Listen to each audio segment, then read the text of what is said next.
Educato al sentimento del dovere ed al culto della virtù, volò fiero e forte come un eroe leggendario incontro alla gloria, orgoglioso di comandare i bersaglieri di Caprera, portando nel cuore l'ardente affetto del natio loco e nelle pupille la dolce visione della sua mamma adorata. Egli aveva dinanzi a sé un avvenire radioso, ma per la patria minacciata alle frontiere, per i fratelli che dalle contrastate terre lanciavano il grido di dolore, era pur bello per Remigio Gattu offrire il sangue e la vita, lanciandosi nella lotta con l'ardore di un apostolo e con l'impeto gagliardo di un cavaliere medievale, sacrificando i suoi sogni, le sue speranze, i suoi santi ideali.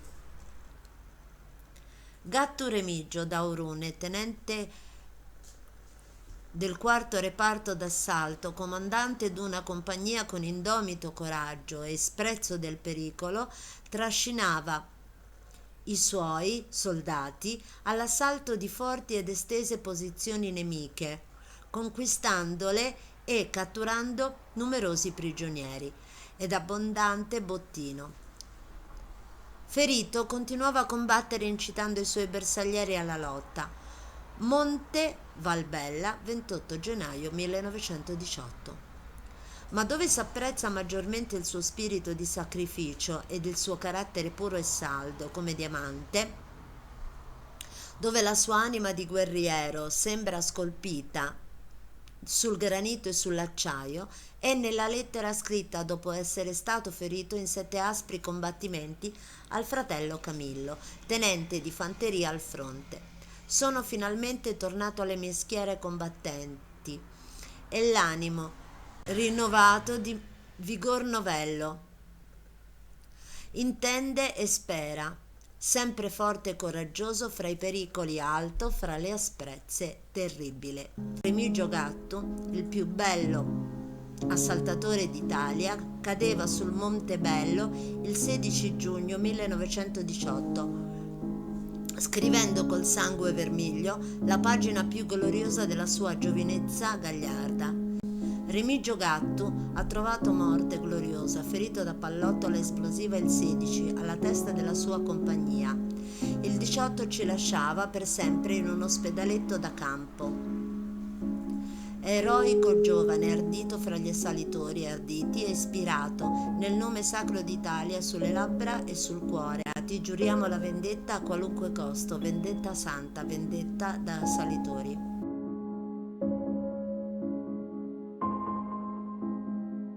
L'organizzazione precoce e l'indottrinamento delle giovani generazioni, come è noto, furono un motivo centrale e di vitale importanza per il regime fascista, un investimento a lunga scadenza che doveva assicurare la sopravvivenza del sistema, dato che la scuola pubblica da sola non era in grado di garantire la trasmissione dell'ideologia politica.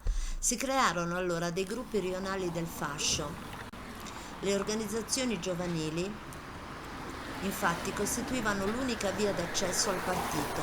In questo modo il regime poteva non solo realizzare un programma educativo totalitario della gioventù, ma era anche in grado di selezionare e formare i giovani che sarebbero diventati la futura classe dirigente del regime fascista. Il preside del vicino liceo ginnasio G. Asproni di Nuoro scrisse: ho constatato che in questo istituto ci sono ancora degli alunni che non comprendono i loro precisi doveri verso le organizzazioni giovanili e, o per futili motivi, o per incomprensione, o per apatia, si assentano dalla vita delle organizzazioni stesse.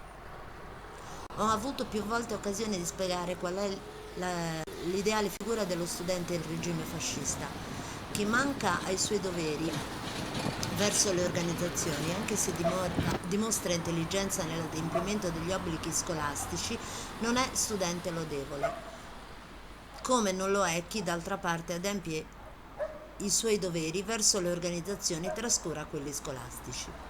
La perfezione a cui bisogna infaticabilmente tendere sta nella sintesi di queste attività, le quali possono sembrare incompatibili soltanto a chi non abbia ancora assimilato il preciso concetto di educazione nel senso fascista della parola, che è appunto compenetrazione e fusione armonica delle più svariate attitudini e capacità. L'invigorimento di tutti i valori della vita.